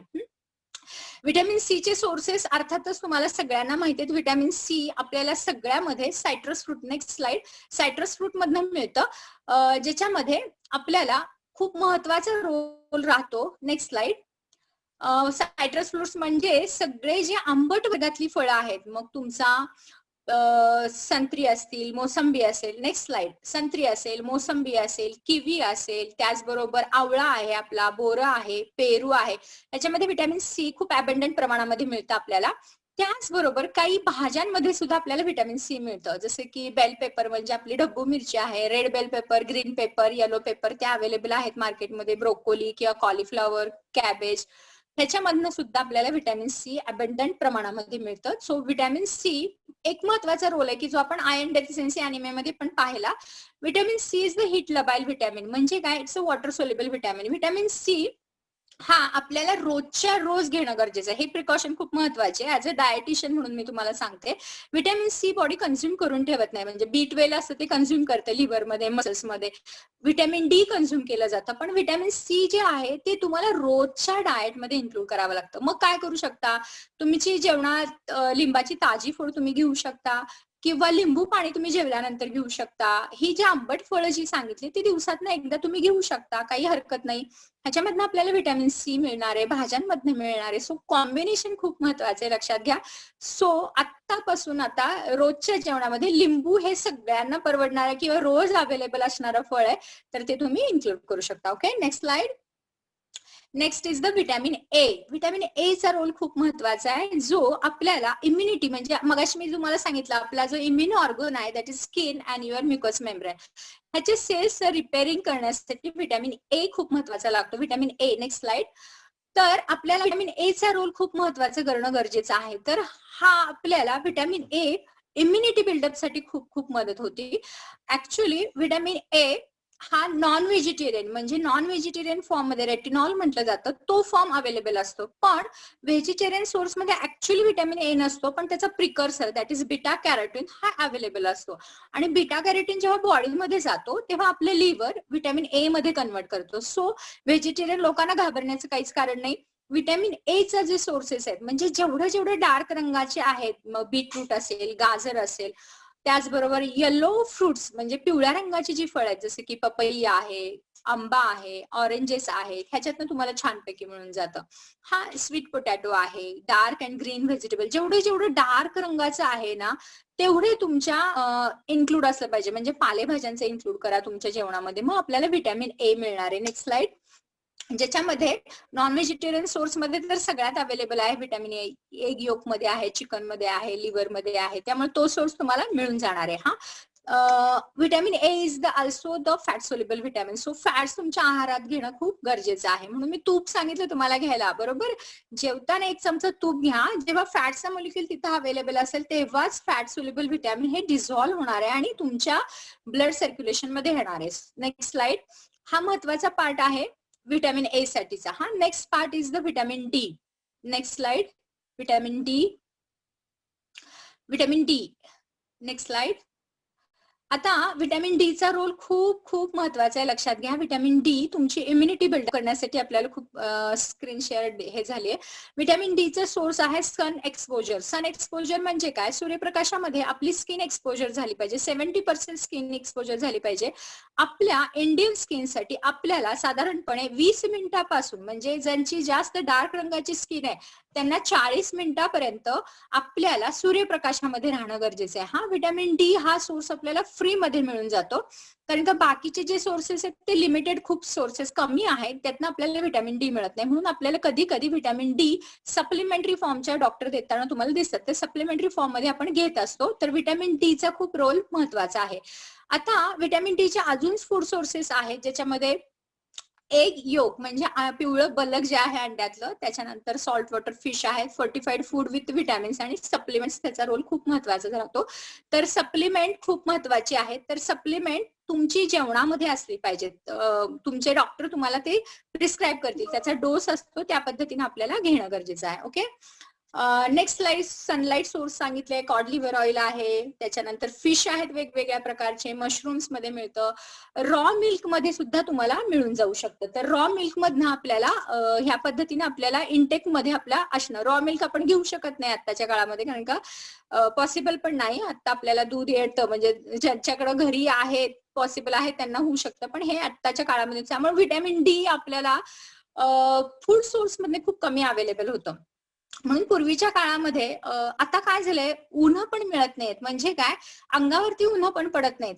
सगळे अपार्टमेंट आहेत, सो ब्लॉक एंट्री येत नाही सूर्यप्रकाशाची. पावसाळ्याच्या दिवसामध्ये सुद्धा आपल्याला व्हिटॅमिन डी मिळणं खूप मुश्किल आहे, कारण का सूर्याचं दर्शनच होत नाही. म्हणून पूर्वीपासून सांगितलेलं आहे की सूर्यनमस्कार सकाळच्या उन्हामध्ये, कोवळ्या उन्हामध्ये घाला, म्हणजे एक्सपोजर टू स्किन तुम्हाला मिळतं, व्हिटॅमिन डी ऍब्सॉर्ब व्हायला मदत होते. Okay, next slide. Vitamin E. Vitamin ईचा रोल खूप महत्वाचा आहे. सगळे आपले जे व्हेजिटेबल्स, ऑइल्स आहेत त्याच्यामध्ये आपल्याला सापडतात. मग नट्स आहेत, मग मी त्याचा रोल सांगितलाच आहे. जी काही तेल आहेत त्याच्यामधनं vitamin E is the antioxidant property. Yes, screen loss झाली आहे. अँटीऑक्सिडंट प्रॉपर्टी आहे. व्हिटॅमिन ई चा रोल खूप महत्वाचा आहे. नट्स येतात त्याच्यामध्ये, सीड्स येतात, ऑइल सीड्स मगाशी सांगितलं, आणि लिफी ग्रीन व्हेजिटेबल्स, डार्क रंगाच्या ज्या ज्या काही पालेभाज्या आहेत त्याच्यामध्ये सुद्धा आपल्याला व्हिटॅमिन ई मिळतं. त्यामुळे त्याचा अंतर्भाव तुमच्या जेवणामध्ये असणं गरजेचं आहे. ओके, आता व्हिटॅमिन ई चे सोर्सेस आपण बघितले, सगळे नट्स आहेत. हा, आता व्हिटॅमिन बी कॉम्प्लेक्सचा रोल खूप महत्वाचा आहे. ओके, मॅडमला माहिती आहे. ओके, येस, व्हिटॅमिन बी कॉम्प्लेक्स जो आहे तो महत्वाचा रोल खूप आहे. मेंटेनन्स ऑफ एनर्जी लेवल, जे आपल्याला एनर्जी लेवल, किंवा आपली जर एनर्जी लेवल मेंटेन नसेल तर आपल्याला इन्फेक्शन कुठलंही कॅच करू शकतो. सो बी कॉम्प्लेक्सचा रोल इथं खूप महत्वाचा आहे. एनर्जी लेवल मेंटेनन्स साठी आपल्याला खूप महत्वाचा राहतो. Helps in brain functioning, brain functioning साठी खूप महत्वाचा आहे. हा जो B12चा मॉलिक्यूल जो असतो, हा तो न्यूरॉनचं जे कव्हरिंग असतं त्याच्यासाठीच आपल्याला लागतो, त्यामुळे खूप महत्वाचा आहे. त्याच्यानंतर स्ट्रेंथन्स युअर इम्युन सिस्टीम, तुमची इम्युन सिस्टीम बळकट करण्याचं काम केलं जातं. Plus promotes production of WBCs. हा, जसं मगाशी सांगितलं, WBCs तयार करण्यासाठी आपल्याला B12चा मॉलिक्यूल मध्ये मध्ये लागतो, जे काही केमिकल रिएक्शन्स होतात, जे सिंथेसिस होतं. जसं हिमोग्लोबिनच्या मॉलिक्यूल साठी सुद्धा B12चा, जसं आयर्न लागतं तसं B12चं डेफिशियन्सी असेल तरी सुद्धा मगाशी मी सांगितलं मेगॅलोब्लास्टिक अॅनिमिया होतो. म्हणजे B12चा मॉलिक्यूल खूप खूप महत्वाचा आहे. जे अँटीबॉडीज प्रिपरेशन आहे ते B12 बी कॉम्प्लेक्सच्या व्हिटॅमिन्सनी होतं. दॅट इज सिक्युरिटी गार्ड, आपल्या बॉडी मधलं सिक्युरिटी जे काही आहे ते B12 बी कॉम्प्लेक्स ह्याच्यामधनं होतं. आणि जर त्याची डेफिशियन्सी असेल तरी सुद्धा आपल्याला डिप्रेशन हा नावाचा आजार होऊ शकतो. सो ब्रेन फंक्शनिंग इम्प्रुव्हमेंट तुमचं ह्याच्यामध्ये होतं. हा सगळा फायदा आपल्याला मिळतो. सो बी कॉम्प्लेक्सचा रोल खूप महत्वाचा आहे. हा, आता ह्याचे सोर्सेस काय आहेत, तर आपल्याला नॉनव्हेज सोर्स मधनं सगळ्यात मिळतं. मी इन जनरलाइज सांगते, प्रत्येक व्हिटॅमिनचा वेगवेगळा आहे. B1 थायमिन आहे, B2 रायबोफ्लेविन, B3 नायासिन, हा पायरिडॉक्सिन, फोलेट्स किंवा फोलिक ऍसिड, आणि B12 सायनोकोबालामाइन अशा कॉम्बिनेशन मध्ये असतात. तर त्याचे सोर्सेस हे आपल्याला इन जनरलाइज सगळ्या फूड मधनं, म्हणजे पोल्ट्री, चिकन, नॉनव्हेज सोर्स सांगते, त्याच्यामधनं सगळं मिळतं. मिल्क अँड मिल्क प्रोडक्ट्स, दूध आणि दुधाचे पदार्थ त्यातनं छानपैकी मिळतं. सगळ्या डार्क रंगाच्या पालेभाज्या, भाज्या, मग स्पिनॅच त्याच्यामध्ये खूप रोल राहतो, कारण का फोलेट्स जे असतात ना अवेलेबल ते पालकमध्ये असतात.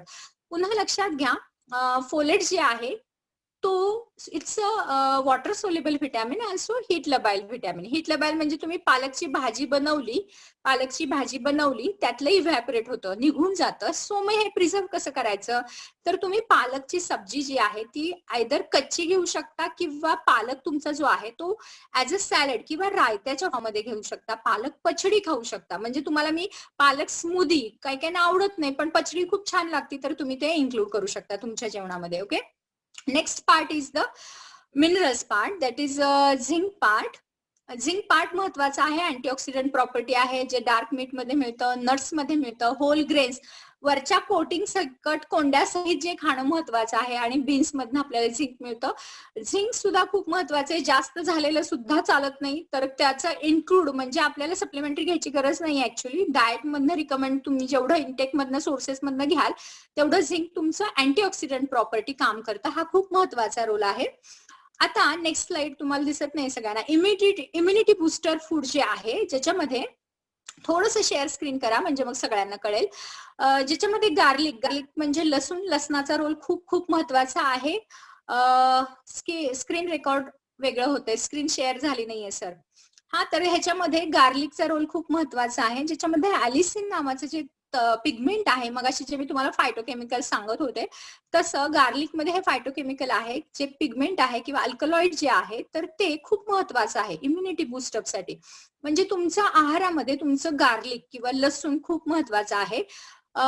इट्स हे कसं खायचं? बऱ्याच वेळेला आपण भाजीत टाकून खातो, बरोबर की नाही? पण हे ऍक्च्युली अल्कलाइड ऍक्टिव्ह कधी होतं? जेव्हा तुम्ही लसूण सोलता, एक 5 मिनिटं हवेशी संपर्क करता आणि ते तुमचे जे आहेत क्लोज ते खाणं गरजेचं आहे. म्हणजे गार्लिक तुम्ही कच्चं खाणं गरजेचं आहे. कच्चा खाल्ला जात नाही तर चटण्याच्या फॉर्म मध्ये खावा, काही प्रॉब्लेम नाही. ओके, गार्लिक खूप महत्वाचा आहे. देन ओनियन मधनं कांदा, आता कांदा तुम्ही कच्चा पण खाऊ शकता. लक्षात घ्या, कांदा चिरताना सुद्धा डोळ्यातनं पाणी येतं, आपल्याला नाका डोळ्यातनं पाणी येतं.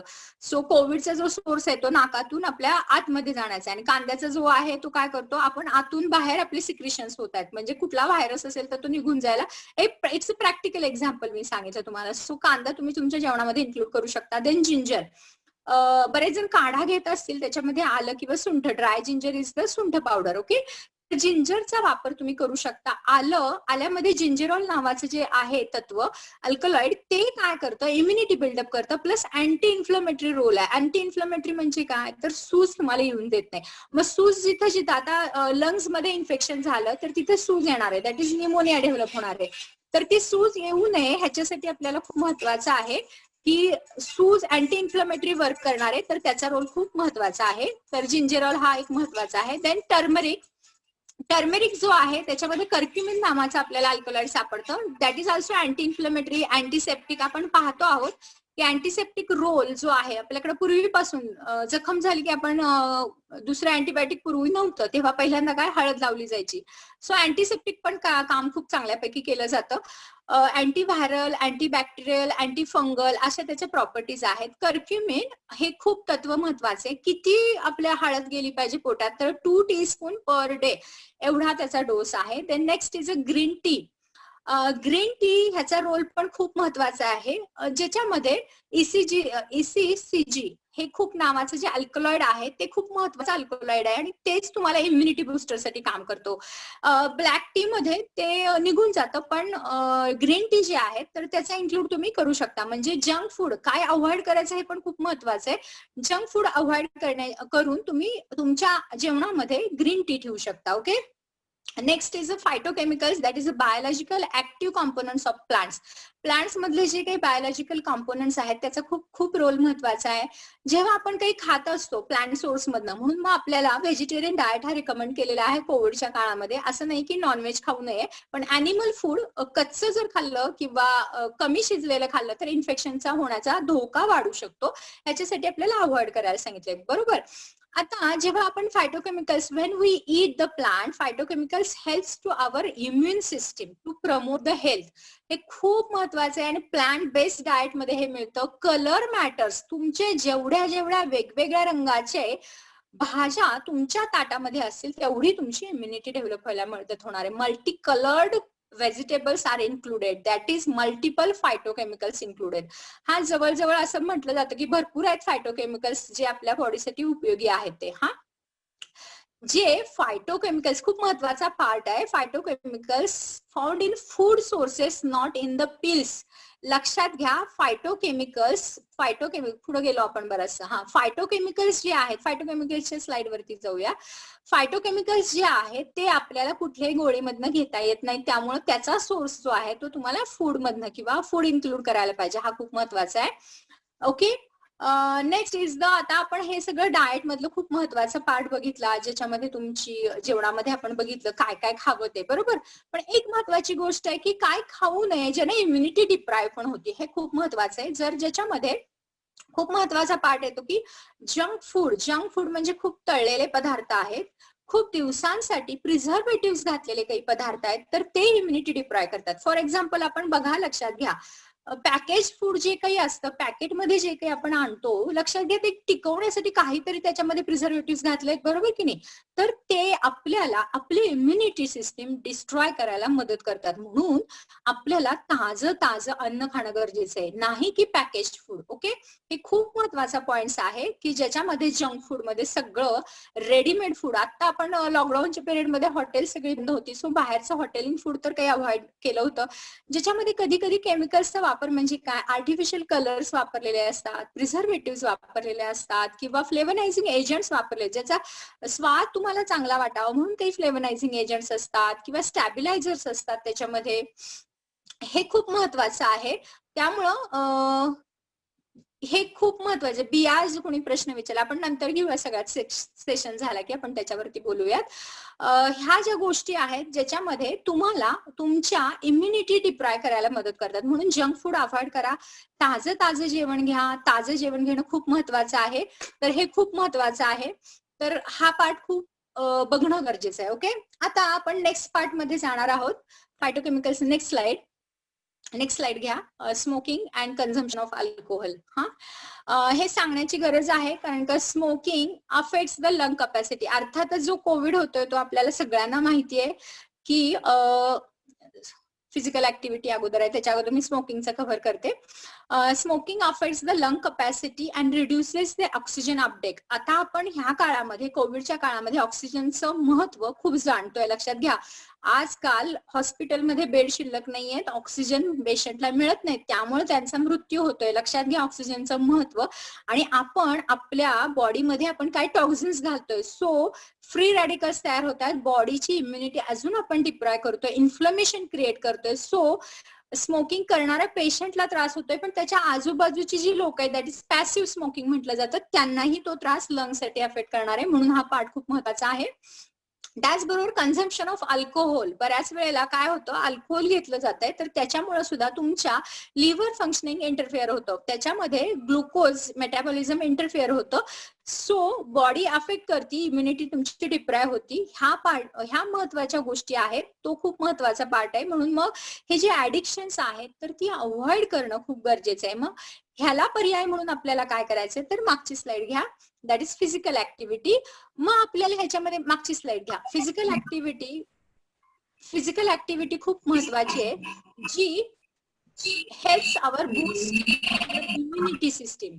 आवाज कोणाचा तरी सुरू झालाय. इम्युनिटी सिस्टीम मध्ये आपल्याला, हॅलो, माझा आवाज येतोय? इम्युनिटी सिस्टीम बिल्ड करायला मागची स्लाइड घ्या फिजिकल ऍक्टिव्हिटीची.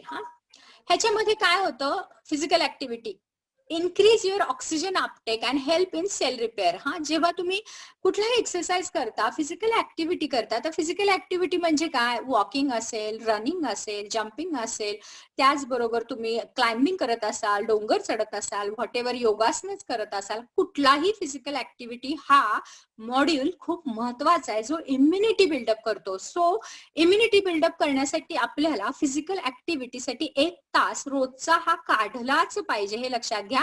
त्यामुळे काय होतं, तुम्हाला दम लागतो बघा, ऑक्सिजनची व्हॉल्यूम वाढतो, खूप खोल श्वास घेता, खूप खोल श्वास सोडला जातो. So increase your oxygen Uptake. ऑक्सिजनचा मॉलिक्यूल तुमच्या शरीरामध्ये जास्तीत जास्त मिसळला जातो, त्यामुळे तुम्हाला काय होणार आहे, ऑक्सिजनेशन सगळ्या बॉडीमध्ये झालं तर तुम्ही ऍक्टिव्ह होणार आहे, बरोबर की नाही. प्लस आपण कुठली फिजिकल ऍक्टिव्हिटी घेतली तर स्वेटिंग होतं आपल्याला. मग स्वेटिंग मधनं काय होतं, remove your toxins from the body. Toxins remove करायला आपल्याला खूप मदत केली जाते. Plus reduces stress hormones. Cortisol नावाचा जो स्ट्रेस हार्मोन आहे, आता लक्षात घ्या, फिजिकल ऍक्टिव्हिटी बघा, आपल्याला खूप ताण असेल तर आपण नुसतं चालून आलं तरी आपल्याला हलकं वाटतं. कुठला ताण निघून जातो हा, तर शरीराबरोबर मनावरचा पण ताण निघून जातो. जेव्हा तुम्ही कुठलेही ताण, आता सगळ्यांना स्ट्रेस आहेत, मग तो फिजिओलॉजिकल स्ट्रेस जो आहे, जो कोविडचा आजार आहे, दॅट इज फिजिओलॉजिकल. आपण आता घरी आहोत, बऱ्याच जणांचं काय होतंय, घरात हाऊसवाईफ आहे, तिला सगळं काम करायला लागतंय, मेड्स कोणी नाहीये, त्यामुळे तिची चिडचिड होते, तिचा स्ट्रेस वेगळा आहे. मुलांना स्कूल नाहीये, तुम्हाला कॉलेज नाहीये, तर त्याची चिडचिड होतीये, तर त्याचा स्ट्रेस आहे. काही लोकांचे बिझनेस बंद पडलेत, financial stress is there, emotional stress, whatever. हा स्ट्रेस मध्ये कॉर्टिसोल नावाचा हार्मोन रिलीज केला जातो, जो महत्वाचा आपल्याला कमी करण्यासाठी फिजिकल ऍक्टिव्हिटी खूप महत्वाची पडते. पण एक गोष्ट इथे लक्षात घ्यायची महत्वाची, खूप जास्त स्ट्रेनियस एक्सरसाइज केला तरी सुद्धा कॉर्टिसोल रिलीज होतोय. एक गोष्ट लक्षात घ्या, तो पॉझिटिव्ह स्ट्रेस डेव्हलप करायचा आहे, नॉट द निगेटिव्ह स्ट्रेस. 2 टाईपचे स्ट्रेस आहेत बॉडीवरची, पॉझिटिव्ह आणि निगेटिव्ह. जेव्हा तुम्ही किती काळ करायचा, मग 30 मिनिटं आपल्याला दिवसभरातनं करणं गरजेचं, किंवा 150 मिनिट्स पर वीक असं सांगितलंय ऍज अन ऍव्हरेज. मग तुम्ही त्यातला 30 मिनिटं तुम्ही एक्सरसाइज करू शकता. ह्याच्यामध्ये तुम्ही काहीही करू शकता. म्हणजे काय, आता बाहेर लॉकडाऊनमुळे चालायला नाही जमत आहे, रनिंग करायला जमत नाहीये, बाहेर जाणं बंद पडलंय, तर मग घरच्या घरी तुम्ही काय करू शकता, स्पॉट जॉगिंग करू शकता, स्पॉट वॉकिंग करू शकता, किंवा योगासनं करू शकता. Suryanamaskar is the best and best. आत्ताच्या काळामध्ये ह्याच्यावरती रिसर्च झालेला आहे की सूर्यनमस्कार घातल्यानंतर तुमची इम्युनिटी बिल्डअप व्हायला खूप खूप मदत होते. सूर्यनमस्कार जो आयडियल आहे तो घातल्यावरती आपल्याला ऑक्सिजन अपटेक वाढतो, आपला ऍक्टिव्हिटी वाढते, आपली ऍक्टिव्हिटी इंडेक्स वाढले की इम्युनिटी जी आपली बूस्ट व्हायला खूप मदत होती. सो 12 सूर्यनमस्काराचा एक सेट, असे 2 सेट्स म्हणजे 24 सूर्यनमस्कार घालायचे. उद्यापासून लगेच सूर्यनमस्कार घालायला सुरुवात करू नका 24, तर 5 ते 6 सुरुवात करा. ज्यांना एक्सरसाइजची सवय ओके, पण ज्यांना सवय नाही त्यांनी हळूहळू वाढवा, कारण का तो पॉझिटिव्ह स्ट्रेस आपल्याला डेव्हलप करायचा, हा खूप महत्वाचा रोल आहे. मग पॉझिटिव्ह स्ट्रेस मध्ये आपल्याला पॉझिटिव्ह हार्मोन्स डेव्हलप व्हायला मदत होतात, जी तुमची इम्युनिटी बिल्डअप करायला मदत होतात. ओके, म्हणून मग हा जो आहे तो किती काळासाठी, खूप जास्त स्ट्रेस पण बॉडीला द्यायचा नाही. फिजिकल ऍक्टिव्हिटीचा हा खूप महत्वाचा रोल आहे. तुम्ही जे काही जेवण करताय त्याचं डायजेशन इम्प्रूव्ह व्हायला आपल्याकडे पहिल्यापासून शतपावली सांगितलेली, 100 पावलं जेवल्यानंतर चालायला सांगितले, नाही की पळायला सांगितले. बरेच लोक काय करतात, जेवण केल्यावर तास तास चालून येतात. तसं नाही करायचं. आपण जेव्हा चालतो 100 पावलं चालल्यावरती काय होणार आहे, ब्लड सर्क्युलेशन पायातलं जे आहे ना ते गटला जाणार आहे. इम्प्रूव्ह युअर डायजेशन म्हणजे काय, खूप पण नाही, 100 पावलंच सांगितले चालायला. म्हणजे काय, ते असिम्युलेशन, तुमचं खाल्लेल्या अन्नाचं पचन, शोषण हे सगळं करायला आपल्याला शतपावली उपयोगी पडणार आहे. अशा पद्धतीने हा फिजिकल किंवा जिने चढ उतार करू शकता, तुम्ही ह्या पद्धतीने एक्सरसाइज करू शकता. तुम्हाला जे सोयीचं वाटेल ते तुम्ही तुमच्या, किंवा एखादी एरोबिक ऍक्टिव्हिटी, फॉर एक्झाम्पल 2 प्रकारचे एक्सरसाइज असतात. एरोबिक ऍक्टिव्हिटी असते, दॅट इज कार्डिओ एक्सरसाइज, आणि वेट ट्रेनिंग. वेट ट्रेनिंग म्हणजे काय, आता सूर्यनमस्कार फॉर एक्झाम्पल आपण घेतले तर तो दोन्ही पद्धतीने, जर तुम्ही ते फास्ट घातले तर इट्स अ कार्डिओ ऍक्टिव्हिटी, आणि ते जर तुम्ही स्लो हळू घातले, तुमच्या बॉडीचं वेट तुमच्याच शरीराच्या बोन्सवरती येणार, दॅट इज वेट ट्रेनिंग. अशा पद्धतीनं कॉम्बिनेशन म्हणून सूर्यनमस्कार हा खूप खूप बेनिफिट होतो, ज्याच्यामध्ये तुम्हाला स्लो आणि फास्ट ह्या दोन्ही पद्धतीने आपल्याला घालता येतो, आणि त्याचा फायदा आपल्याला मिळून जाईल. म्हणून सूर्यनमस्कार घालायला सुरुवात करा. आयडियल सूर्यनमस्कार घालणं खूप गरजेचं आहे. कशा पद्धतीने सूर्यनमस्कार घालायचे ते युट्यूबला आपल्याला सगळ्यांना बघायला मिळू शकेल. माझ्या चॅनलवरती तर मी ऍडव्हान्स सूर्यनमस्कार, ऍडव्हान्स बाकीचे जलनमस्कार आहेत, ज्याची तुम्हाला माहिती तुम्हाला मिळून जाईल. ओके, ह्या पद्धतीने आपल्याला फिजिकल ऍक्टिव्हिटी करायची, खूप लोड नाही घ्यायचा, अजिबातच करायचं नाहीये, कारण का लिथार्जी इज देअर. लिथार्जी आपल्याला आळस झटकून टाकायचा. सो ऍक्टिव्हिटी वाढवायची, ब्लड सर्क्युलेशन वाढवायचे.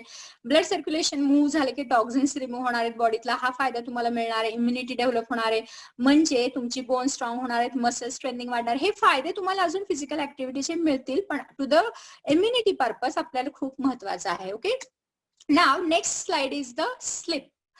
Next slide. आता मी मगाशी 3 पॉइंटवर सांगितले, आपली जी हेल्थ आहे डिपेंड, तर ती खूप महत्वाच्या 3 गोष्टींवरती आहे, ज्याच्यामध्ये आपण न्यूट्रिशन पार्ट बघितला, देन एक्सरसाइज और फिजिकल ऍक्टिव्हिटी बघितला, आणि third part is the sleep, जो की खूप दुर्लक्षित केलेला आहे, पण ह्याला खूप खूप महत्व आहे. Better sleeps improve functioning of immune cells, हे आता रिसर्चनं सिद्ध झालेलं आहे.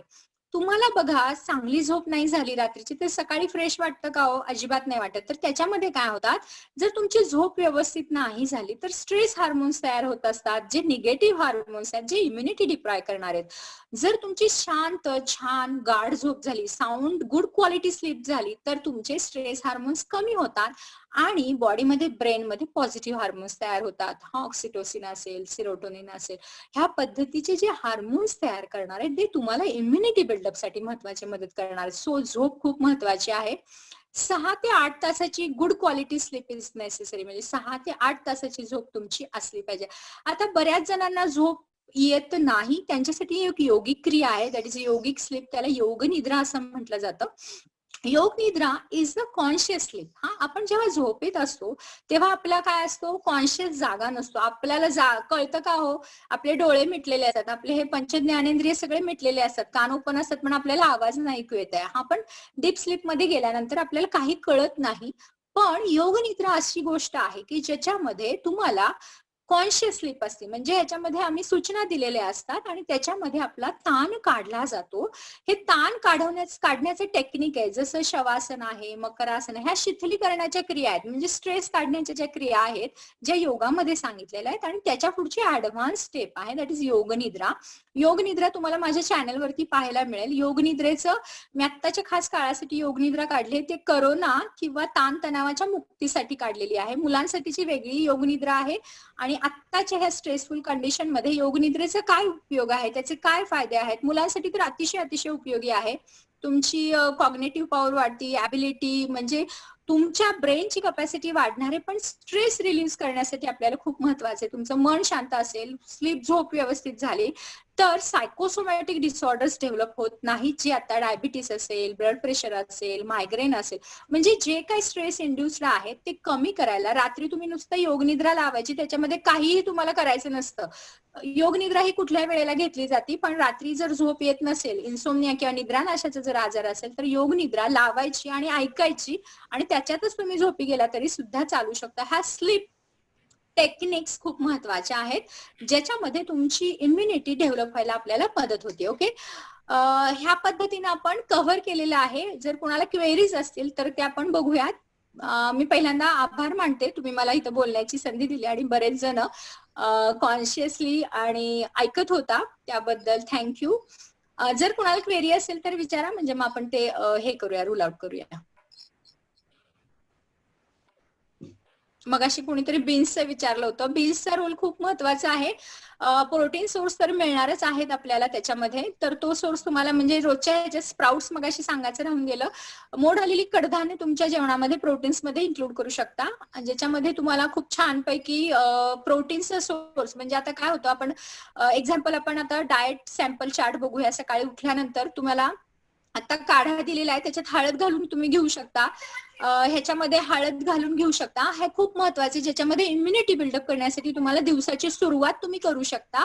त्याच्यानंतर युट्यूब चॅनलचं नाव काय आहे, grow youngster by doctor Vijaya Kadam टाकले की तुम्हाला भेटेल. हा, सकाळची सुरुवात तुम्ही तो काढा घेऊ शकता. ह्याच्यामध्ये बाकीचे जो आपल्या आयुष मंत्रालयाने जो काही सांगितलेला आहे तो घेऊ शकता. आता ब्रेकफास्टला एक 10 ते 15 मिनिटं जाऊ देत. एक ब्रेकफास्टला तुम्ही कुठलेही प्रोटीन सोर्स घेऊ शकता. मी डाएट चार्ट फक्त सांगते आणि मग थांबते, ज्याच्यामध्ये मेनू प्लॅन मध्ये तुमचे नट्स इन्क्लूड असतील. मग तुम्ही बदाम भिजून खाऊ शकता, काळे मनुके खाऊ शकता. एक 10 ते 15 मिनिटं जाऊ देत. मग तुमचा जो ब्रेकफास्ट आहे त्याच्यामध्ये प्रोटीन इन्क्लूड करू शकता. मग तुम्ही काय करू शकता, मोड आलेल्या कडधान्यांची उसळ खाऊ शकता, किंवा त्याला आपण म्हणूया मिसळ म्हणूया, म्हणजे मग तुम्हाला आवडेल, पण ते शिजवून घ्या किंवा त्याचा थालीपीठ करा. वेगवेगळ्या प्रकारचे थालीपीठ आहेत आपल्याकडे, किंवा आपण पोहे उपमा खात असतो, मग पोह्यामध्ये कंपल्सरी शेंगदाणे घाला. पोहे खाताना कंपल्सरी 1 ग्लास दूध घ्या, म्हणजे कॉम्बिनेशन तुम्हाला प्रोटीन्स मिळून जाईल. किंवा dahi poha is the good source complete प्रोटीनसाठी. किंवा अजून अल्टरनेटिव्ह आपल्याकडे मल्टिपल ग्रेन्सचा आटा जो असतो, मल्टिपल आटा आपण घेऊ शकतो, त्याचे पराठे करू शकता. त्याच्यानंतर तुम्ही दाल पराठा मगाशी मी सांगितलं, पनीर पराठा आहे, चीज पराठा आहे, ह्या पद्धतीने नाश्त्याला घेऊ शकता. तुमचं जो मेन मील आहे किंवा मिड स्नॅक तुम्ही जे घेऊ शकता, त्याच्यामध्ये कुठलंही फळ एक दिवसभरात जाऊ देत. 4 to 5 सर्विंग्स पर डे सांगितलेत व्हेजिटेबल्स मध्ये. म्हणजे जो मेन हेल्दी तुमची डिश आहे किंवा जे तुमचं ताट आहे त्यातलं काय करणं गरजेचं आहे, 25% इज द सॅलड पार्ट. मग सॅलड मध्ये तुम्ही रॉ घेऊ शकता, कोशिंबीर रायत्याच्या फॉर्म मध्ये घेऊ शकता. 25% इन्क्लूड करा. 25% इन्क्लूड युअर व्हेजिटेबल्स. मग कुठल्याही वेलवर्गीय भाज्या असतील, पालेभाज्या असतील, कुठल्याही भाज्या असतील तर त्या तुम्हाला 25% घेणं गरजेचं आहे.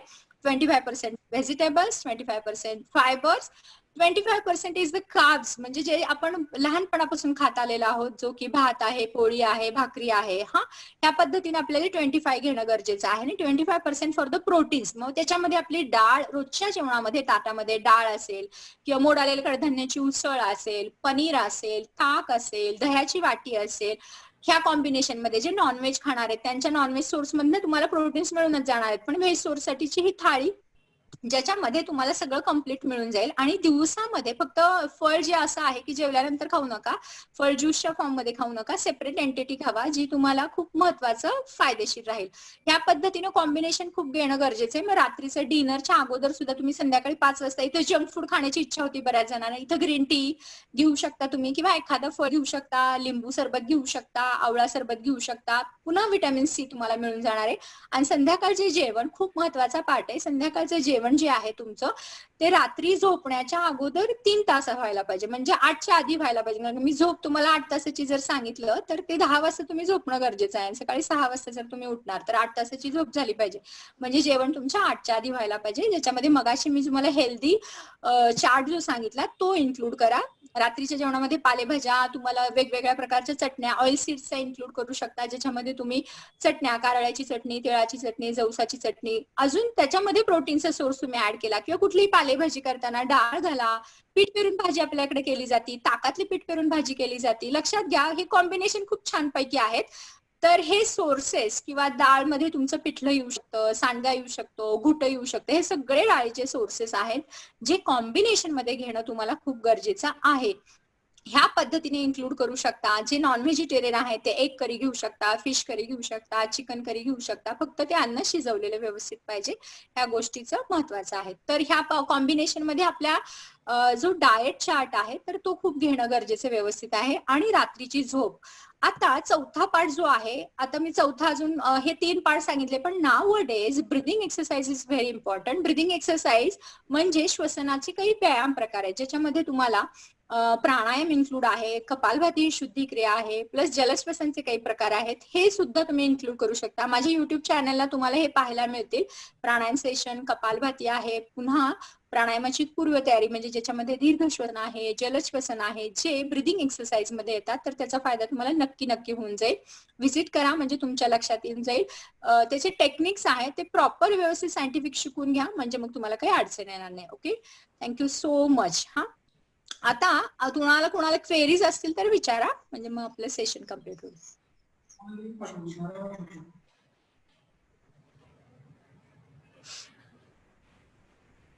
दीक्षा मोरे, तुमचा काय क्वेश्चन आहे विचारा तुम्ही.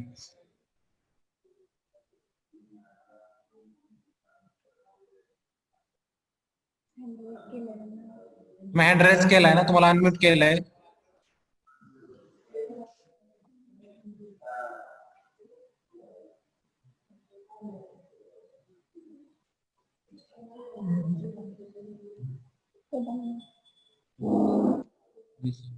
Yes. YouTube channel name, YouTube channel name आहे growing youngster by doctor Vijaya Kadam. हा, ते टाकलं की तुम्हाला येईल. माझं नाव नुसतं टाकलं डॉक्टर विजया कदम तरी सुद्धा येईल. हा, येस. अजून कोणतरी विचारणार होतं? अपेक्षा Kadam. Good afternoon ma'am. Good afternoon. Ma'am, classes आमचे ऑनलाईन आता असतात, त्यामुळे कधी कधी खूप डोकं दुखायला लागतं अटेंड केल्यानंतर. मग काय केलं पाहिजे त्यासाठी? डोळ्यांचा वापर इथं खूप केला जातो. नेत्ररक्षा म्हणजे डोळ्यांची काळजी कशी घ्यायची, हा खूप महत्वाचा पार्ट आहे. ह्याच्यामध्ये आता मी फक्त एक रूल सांगते, दॅट इज 2020. आता हे 2020चं वर्ष चालू आहे. तर मी काय सांगते तुम्हाला लक्षात देऊन ऐका. 20 मिनिट्सचा ब्रेक, म्हणजे 20 मिनिटं झाली की 20 सेकंड्सचा ब्रेक घ्यायचा. ओके, आपली स्क्रीनवरची जी नजर आहे ना ती हटवायची, जरा वेळ ब्लिंकिंग करायचं, थोडे डोळे गच्च करून घ्यायचे आणि रिलीज द स्ट्रेस. एकदम कॉन्ट्रॅक्ट करायचे आय मसल्स, कारण का ब्लड सर्क्युलेशन खूप तुम्ही कंटिन्युअस बघत असताना सो डोळ्यांवरती ताण येतो आणि सो हेडेक इज देअर. किंवा स्क्रीन लाईट जो असतो तो सुद्धा आपल्याला कधी कधी, कारण का आता आपलं स्क्रीन टायमिंग सगळ्यांचं वाढलेलं आहे, तुमच्या ऑनलाईन क्लासेस चालू आहेत. अजून त्याला घरगुती उपाय काय करू शकता तुम्ही, तर गार पाण्याचे हापके मारू शकता डोळ्यांवरती छानपैकी, त्याला कूलिंग इफेक्ट तुम्ही देऊ शकता. किंवा आजकाल त्या पट्ट्या पण मिळू शकतात, किंवा आपली कॉटनचा रुमाल जो असतो ना तो गार पाण्यात बुडवा, किंवा फ्रीजमध्ये ठेवून तो डोळ्यावर पट्टी ठेवा. तुमचे जेव्हा ऑनलाईन क्लासेस संपतील ना तेव्हा ते टाका. किंवा केळ्याची साल असते, आपण केळ खातो, केळ्याची साल लावा, त्यांना कूलिंग इफेक्ट मिळतो. अजून योगामध्ये काही माती लेपन पट्टी वगैरे सांगितले, पण ते करण्यापेक्षा हे घरगुती उपाय आहेत, त्यांना खूप महत्वाचा फायदा होतो. प्लस तुमच्या सकाळच्या एक्सरसाइज मध्ये थोडासा डोळ्यांची एक्सरसाइज इन्क्लूड करा, ज्याच्यामध्ये अप अँड डाऊन आहे, साइड टू साइड मुवमेंट आहे, आयबॉलची मुवमेंट करायची, हा पार्ट तुम्ही इन्क्लूड करू शकता. ह्या पद्धतीनं कारण का डोळ्यांवरती स्ट्रेस येतो आहे आता ऑनलाईन स्क्रीन वाढल्यामुळे, तर तो आपल्याला कमी करता येऊ शकतो. Okay, yes. डोळ्यांसाठी व्हिटॅमिन ए चा रोल खूप महत्वाचा आहे, ज्याच्यामध्ये मगाशी मी सोर्सेस सांगितले. व्हिटॅमिन ए जो आहे म्हणजे बीट, गाजर, हे जे आहे ना, बीट आणि गाजर हे कच्चं खाण्यापेक्षा जेव्हा तुम्ही शिजवून खाता ना तेव्हा अजून ऍक्टिव्ह फॉर्म त्यातला वाढतो व्हिटॅमिन ए साठीचा. मग तुम्ही सूप घेऊ शकता बघा, गाजर बीटचं सूप घेऊ शकता. इन्क्लूड करा तुमच्या जेवणामध्ये जे जे डार्क रंगाच्या पालेभाज्या आहेत. हा, B12 आणि हे पालेभाज्यातनं कमी होतं, पण शिजवून म्हणून मग कॉम्बिनेशन म्हणून रायता एक तरी ठेवा जेवणामध्ये, आणि करी किंवा शिजवलेली भाजी ज्याच्यामध्ये डार्क रंगाच्या ज्या भाज्या आहेत, आणि फळं मगाशी सांगितली जी येलो कलर फ्रुट्स आहेत. नॉनव्हेज जर असाल तर दुधाचे पदार्थ प्लस सगळा नॉनव्हेज सोर्स आहे. मग ऑर्गन मीट मध्ये लिव्हर येतं, बोन मॅरो येतं, हे सुद्धा तुम्ही इन्क्लूड करू शकता. ओके, फिश, एग्स आहे, egg yolk is a good source for vitamin A. Yes. अजून डोळ्यांसाठी खूप महत्वाची.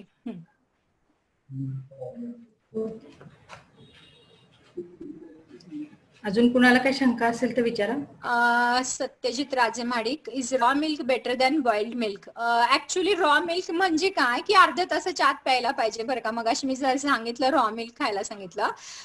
ऍक्च्युली रॉ मिल्क आपल्यापर्यंत घरी येस तोपर्यंत तेवढा वेळ निघून जातो. म्हणजे काय, रॉ मिल्क जर तुम्ही जर गावाकडे राहत असाल, तुमच्याकडे जर घरी सोर्सेस असतील अवेलेबल, गाई वगैरे असतील तुमच्याकडं, तर तुम्ही कच्चं दूध घेऊ शकता. पण ते निरसं दूध जे आहे ते अर्ध्या तासाच्या आत प्यायला लागतं. लक्षात घ्या, ते गरम असतं बघा, हीट असते त्याच्यामध्ये. पण आत्ताच्या काळामध्ये आपण नाही सजेस्ट करत रॉ मिल्क, कारण का तुम्हाला येस तोपर्यंत ऍक्च्युली आता पाश्चराइज होऊनच येतं, पण गवळ्याकडून जे दूध आणलं जातं ते रॉ असतं फॉर्म मध्ये, पण ते घेऊ नका. Okay. Yes. How to decrease body heat? पाणी कमी जाते का एक चेक करा. आता पाण्याचा पॉइंट महत्वाचा खूप आहे, ज्याच्यामध्ये तुमच्या दिवसभरामध्ये खूप बसून आहात, घरात आहात, ऍक्टिव्हिटी कमी होते, सो वॉटर इनटेक इज लेस.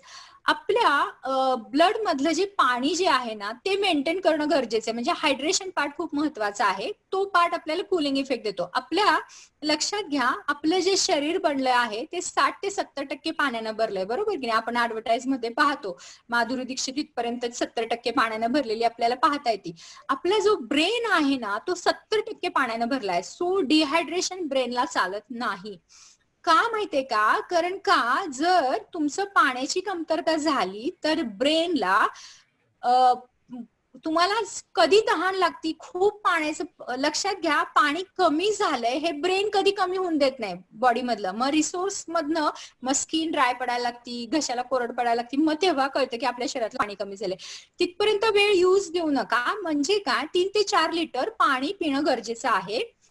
जे आत्ताच्या तुमच्या स्टुडंट लेवलसाठी आकलन क्षमता, म्हणजे तुम्ही जे काही आता ऑनलाईन शिकताय त्याची आकलन क्षमता वाढायला सुद्धा पाण्याचा रोल खूप महत्वाचा आहे. ह्याच्यासाठी एक चेक करणं गरजेचं आहे की एक टेस्ट सांगते की युरिनचा कलर रोजच्या रोज चेक करा.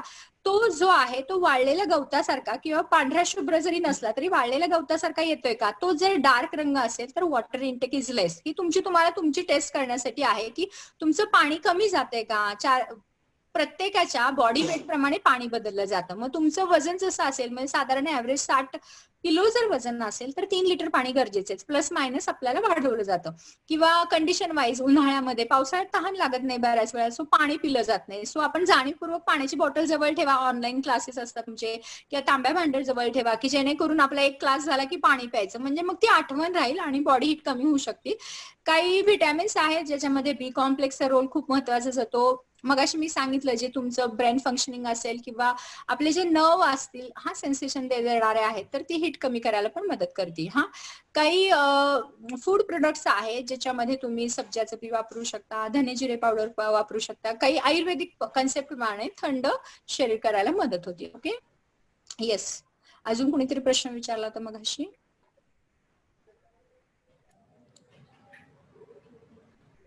येस.